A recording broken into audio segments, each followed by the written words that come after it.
pinsan, pwede yan. Hindi nga po pwede. Nakapanty na lang ako eh. Nakatapis lang. Lex, nadulas ako, Lex! Ayan na, nahiyakap na kita. Hala, ang sarap talaga ng muscle niya. Walang bagyo-bagyo. Ano, dito ka na lang matulog. Sarap ng kape mo ah. Siyempre, parang ako. Ha? Ha? Ang kape. Ano pa ba yung papagawa ko para hindi mo na siya umuwi?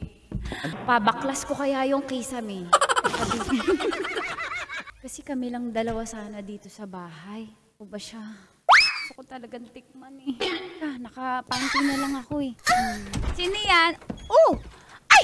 Sorry! Ay, hala. Nakatapis lang. Sorry. Oh my God! Answer Pwede- Thank you. Thank you. Kanina ko mag-thank you. Huwag kayo. Ano po ba? Dito na rin ako makitulog, auntie, kasi wala eh. Ha? Ewan ko nangyayari doon. Walang kuryente, walang tubig. Siguro dahil sa bagyo. Dito ka matulog? Dito na lang kung okay lang po. Sobrang okay! Wala siyang...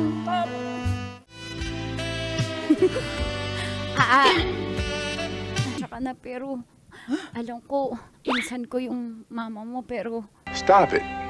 Get some help. Ano yung ginagawa mo?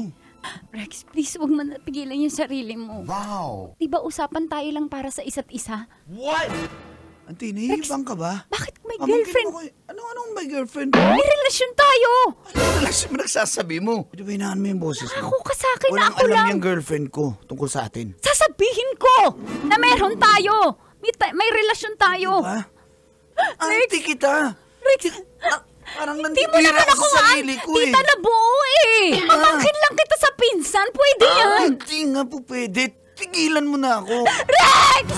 Sarap manood ng radyo, no? Ginawa mo na talagang bisyo ang panonood sa amin, no? Umabot ka na rito eh. Kaya kung gusto mong tuloy-tuloy pa ang tawanan, Iyakan at kiligan, aba, i-like mo na ang video na ito. at mag-comment ka na rin, kabisyo. I-hit mo na rin ang notification bell para updated ka sa mga kaganapan namin dito sa Love Radio.